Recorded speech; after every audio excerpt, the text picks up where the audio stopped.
Olá, Guiné-Bissau, Angola, Cabo Verde, Moçambique, Portugal, São Tomé e Príncipe, Timor-Leste e Brasil. Sejam bem-vindos a todos ao canal Propósito Sem Opressão. Eu sou Roberto, nosso tema de hoje é a origem do cristianismo evangélico na ilha de São Tomé e Príncipe, a origem do movimento protestante nas ilhas de São Tomé e Príncipe, ok? Como de costume, antes de a gente continuar, por favor, aperta o sininho, dá um like. Você que está nos assistindo pela primeira vez, inscreve no nosso canal. Se esse vídeo chegou até você através de um amigo, alguém encaminhou o vídeo, sei lá, um link, ou se você achou esse vídeo pesquisando na internet, ok, no YouTube, inscreve nesse canal. Nesse canal nós temos muitos vídeos falando de diferentes temas, ok? É uma perspectiva cristã, embora nós abordamos todos os assuntos que tem a ver com desenvolvimento do ser humano, que tem a ver com cristianismo nos nossos tempos, cristianismo em tempos modernos ou tempos pós-modernos, como vocês queiram, ok? Então nós abordamos aqui diferentes facetas do cristianismo no nosso tempo. Nós falamos aqui de propósito de vida. Nós não nascemos por acaso. Você nasceu nessa terra porque existe um propósito para isso, ok? Então, se você quer ser um cristão relevante do seu tempo, deixar suas marcas de Cristo, sobre uma geração, sobre uma sociedade, sobre algumas pessoas, sobre a sua geração, então assiste esse canal, ok? Esse canal chamado Propósito Sem Opressão tem muitos vídeos aqui. Provavelmente você vai encontrar algum vídeo ou alguns vídeos que vai te interessar, que vai poder acrescentar muita coisa na tua vida, ok? Vai poder aumentar sua bagagem em relação ao cristianismo, principalmente cristianismo nos países chamados países lusófonos, países cuja língua oficial é o português. Então, nós estamos fazendo uma série de vídeos falando de cristianismo, a origem do cristianismo evangélico, cristianismo protestante em cada um desses territórios. Já falamos do Brasil, próprio Portugal já falamos Timor-Leste, e agora estou concluindo de países que foram ex-colônia de Portugal na África. Agora nós estamos falando especificamente de São Tomé e Príncipe. Então tem muita informação aqui, é só entrar, inscrever no canal, dar like, assim você vai ser um dos privilegiados. Toda vez que nós produzimos um novo vídeo, YouTube vai poder te notificar. Sem contar que YouTube entende que um trabalho como esse ele é relevante quando muitas pessoas compartilham, escrevem e acessam, ok? Então, eu quero contar com você, inscreva aí, beleza? Já que você está aqui, é a gente, beleza? Estamos juntos. Muito bem, então, bora lá. Aonde fica São Tomé e Príncipe? Que país é esse? Bom, como eu falei há bocado, para quem é de países do Palopes, ou seja, países lusófonos, tem entendimento do que significa lusofonia e tal, então vai ser um pouco fácil. Mas como nós sabemos que muitas pessoas não estão muito ligadas à lusofonia e tal, a grande maioria, então eu quero deixar um pouco da abordagem aqui rápida, para você poder entender quando foi, ou em que circunstância foi, a origem das igrejas protestantes na ilha de São Tomé e Príncipe, ok? Então, não é uma aula de história, ok? Mas nós precisamos apelar a fatos históricos para você poder entender isso. Então, a nossa abordagem é o cristianismo protestante. Quando surgiu o cristianismo protestante nessa ilha, ok? Então, vamos lá. São Tomé e Príncipe é um país, ok? Ou seja, uma ilha que fica no sul do Oceano Atlântico, ali longe da costa, longe do continente, fica ali no Golfo da Guiné, ok? Ali no meio do Oceano Atlântico, são duas ilhas, uma ilha maior chamada São Tomé e outra ilha menor chamada Príncipe. Então, constitui um país que foi ex-colônia de Portugal, como Guiné-Bissau, Angola, Moçambique, São Tomé, Cabo Verde. Então, ele faz parte desse rol dos países conhecido como 5 países da ex-colônia de Portugal na África. Então, quando foi que chegou protestantismo ali? Então, bora. Quando os portugueses chegaram, mais ou menos no final do século XV, em São Tomé e Príncipe, era uma ilha desértica, ok? Quando falamos desértico, não significa que o clima é desértico. É um deserto porque não tinha nenhum ser humano vivendo ali. Era só a fauna e a flora típica da região ali, que é clima tropical, clima úmido, por estar no meio do Oceano Atlântico. Chove muito sempre, foi uma vegetação tropical, um país lindo. Ainda hoje imagina naquelas épocas, no século XV, lá no final do século XV, que não tinha nenhum ser humano depredando o meio ali, ok? Então, assim, quando os portugueses naquela época descobriam um novo território, como o governo português não conseguia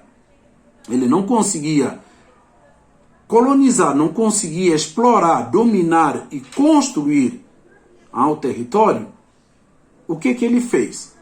Ele apelou para uma forma de administração conhecida como capitanias hereditárias. Isso aconteceu aqui no Brasil também, lá no século XVI aqui no Brasil, mas lá foi no final do século XV. Então ele vai distribuir os territórios para nobres portugueses explorarem, dominarem, explorarem, fazer o que eles quiserem, só não podem vender a terra, porque a terra pertence ao governo português. Então, assim vai acontecer em São Tomé e Príncipe, como vai acontecer dessa forma nas ilhas de Açores, de Madeira, Brasil.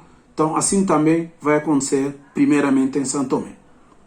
Bom, ali, depois de descoberto, então, o governo português vai entregar para um donatário. Donatário é aqueles que tiveram privilégio, na época, de receber território para eles explorarem, como eu falei agora. Então, assim, São Tomé vai pertencer, a partir do momento, a um donatário, que vai começar a explorar o território, que vai começar a cultivar, tirar benefício da terra.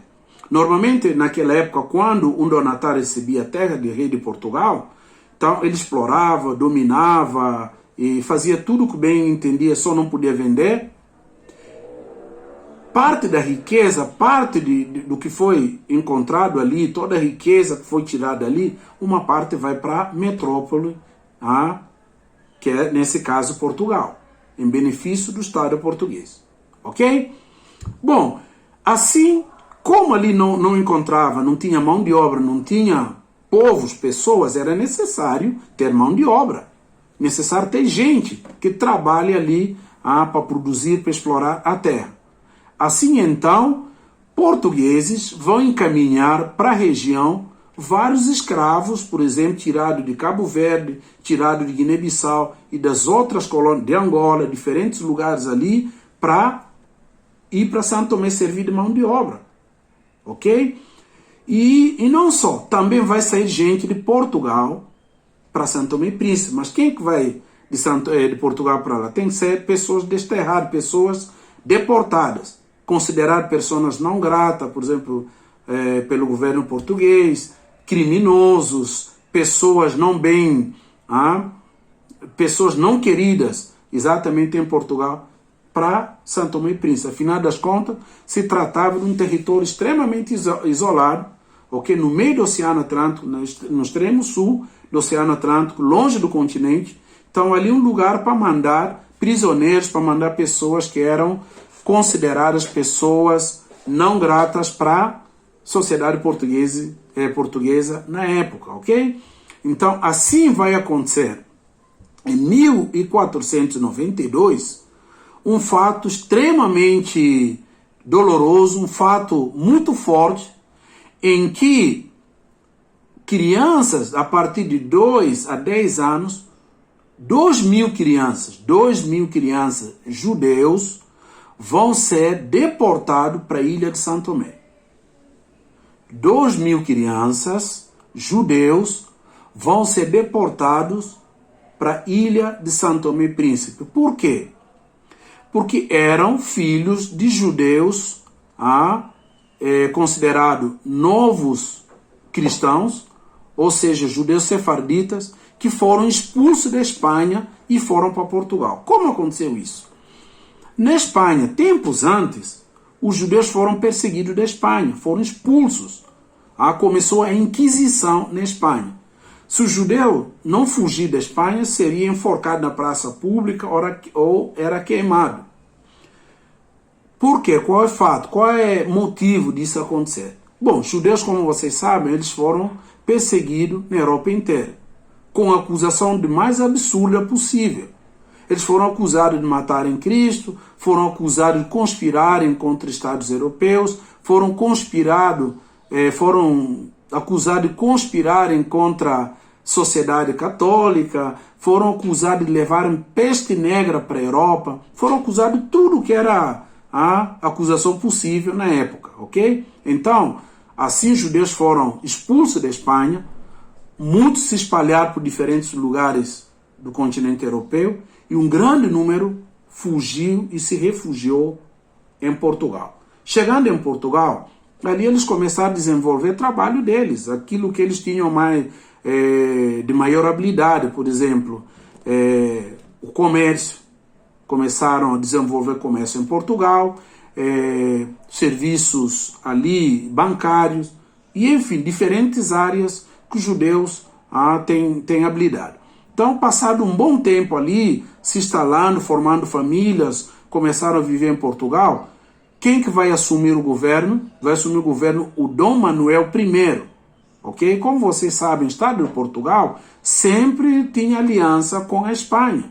Sempre tiveram aliança com a Espanha. Dom Manuel I, ele casa então com a filha do rei de Portugal. Então, o que você acha que vai acontecer em Portugal? Agora, Portugal vai adotar a mesma lei da Espanha. Antipatia contra os judeus. Então, ele vai decretar uma lei.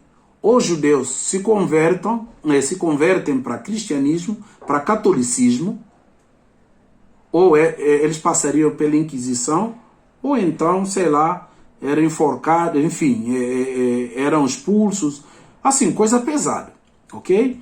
Então, o que você acha que vai acontecer? Vai acabar acontecendo, a grande maioria, quase todos, de judeus, vão acabar convertendo para catolicismo. Mesmo contra a vontade, forçosamente eles vão se converter, ou seja, vão aceitar a fé católica, e assim então, todas as famílias, todos os judeus que habitavam em Portugal vão se tornar católicos, embora muitos ainda continuem no coração com a prática judaica, às escondidas, é claro. Então, assim, todos os judeus que habitavam em Portugal, eles então vão ser obrigados a converterem ao catolicismo. Razão pela qual eles eram chamados de cristãos novos, ok? Os judeus sefarditas também, como eram conhecidos, judeus de Espanha e de Portugal, chamados cristãos novos ou judeus sefarditas. Então, é nesse momento que, para poder apoiar Portugal, aliás, para poder apoiar São Tomé e Príncipe, um grupo de judeus que eles foram condenados para irem para São Tomé, sair de Portugal, a viver em São Tomé até morrer lá, junto com esses grupos de deportados, vai ser tirada à força 2.000 crianças judeus para São Tomé e Príncipe. Botaram eles no barco e encaminharam contra a vontade. Imagina você que é pai. Tiraram seu filho de 2 anos, entre 2 a 10 anos, e você nunca mais vai ver seu filho, não vai saber qual que é a história deles, obviamente. Então, essas crianças foram encaminhadas para São Tomé, inclusive, sob custódia de um padre católico para cuidar deles, que é uma forma de poder de poder impedir a fé judaica de crescer. Então, essas crianças vão ser educadas como católicos. por um padre, um missionário católico na ilha de São Tomé. Inclusive, muitas dessas crianças, a grande maioria, a história diz que eles morreram. Ok? Faleceram. Imagina tirar de raiz lá dos pais, jogar num território tropical, lugares que tinham doenças que provavelmente eles não conheciam, não tinham anticorpo para isso. São doenças tropicais, malária e outros tipos de doenças tropicais. A maioria dessas crianças morreram em São Tomé. Ok.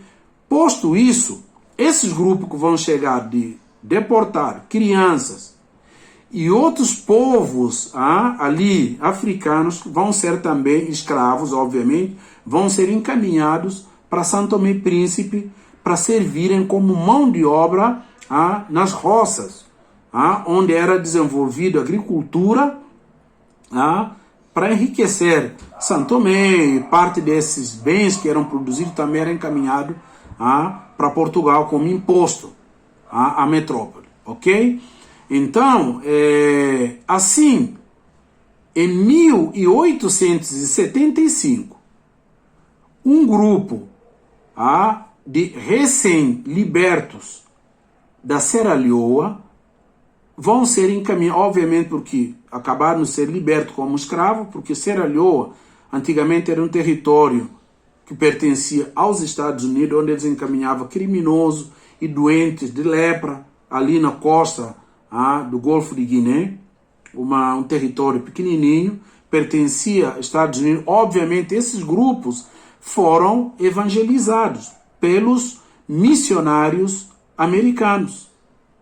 Ok? Então, eles já tinham a prática evangélica, eles já conheciam a religião, ou seja, a fé protestante.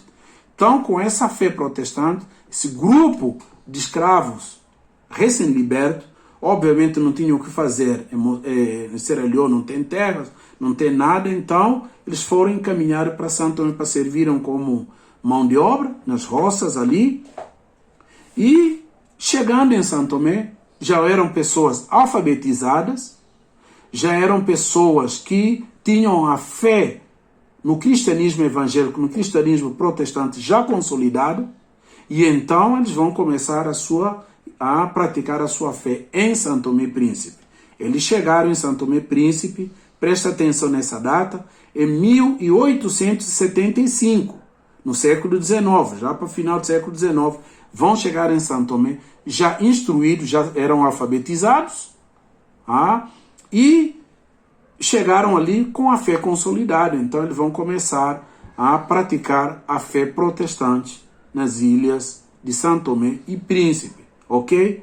Agora veja bem, qual fé que era a maioria naquela época? Qual é a fé dominante? Obviamente era a fé católica, como em qualquer outra colônia de Portugal. A fé predominante é a fé católica. Então, é a religião do dominante, de quem domina, do colono, daquele que tem arma de fogo, aquele que tem poder. Então, é o catolicismo. Ok? Junto com o catolicismo, ok? Você também vai ter a fé judaica, que era menor número. Lembra que os judeus, parte dos judeus foram deportados para São Tomé com 2.000 crianças.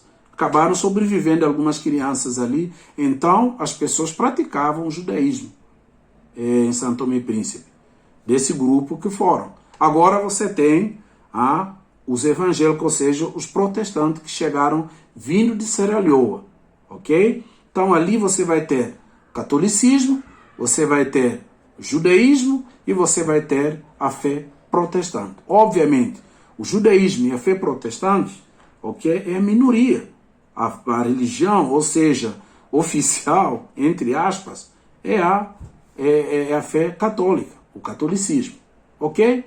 Então, assim foi durante toda a época colonial até a independência de São Tomé em 1975. Ok? Bom, quando São Tomé tomou a independência em 1975, foi decretada, foi promulgada, ok, a lei de que a religião oficial, a religião do Estado, é a religião católica. Ponto final. Não tinha discussão. E outras religiões ficaram ali. A prática mais doméstica, a prática na família, mas o catolicismo era a religião oficial. Até que em 1990, há pouco tempo agora, a nova Constituição de São Tomé, ele vai promulgar que o Estado é laico e que todas as religiões têm liberdade de funcionar, ou seja, cada religião pode ser veiculada, cada cidadão pode praticar e pode manifestar as suas formas de crença. Então, a partir daí, nós vamos ter essa liberdade. Agora, a partir de 1990 até aqui, você vai ter novos rumos de missões que vão chegar em São Tomé e Príncipe. Aí em São Tomé e Príncipe, hoje, você vai ter a Igreja Batista Brasileira, você vai ter a Igreja de Assembleia de Deus, você vai ter outros movimentos aí, como Mormons, como a Igreja Adventistas, isso a partir de 1990, aliás, ok? Muito bem. Então, você vai ter hoje em São Tomé e Príncipe, além de catolicismo, que é a grande maioria, que é praticamente 80 e pouco por cento, e você vai ter apenas 4% de protestantes. Você vai ter um grupo ali de sincretismo africano por conta de muitos povos africanos que foram encaminhados para São Tomé e Príncipe. Vai ter prática de sincretismo ali. E, ultimamente, você vai ter um pouco de islâmicos que vão povoar Cabo Verde, São Tomé e Príncipe, que vão chegar ali vindo de diferentes lugares, ok?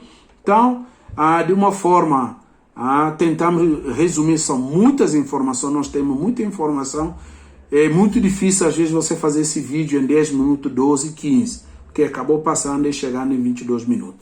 Você que nos assistiu até aqui, muito obrigado.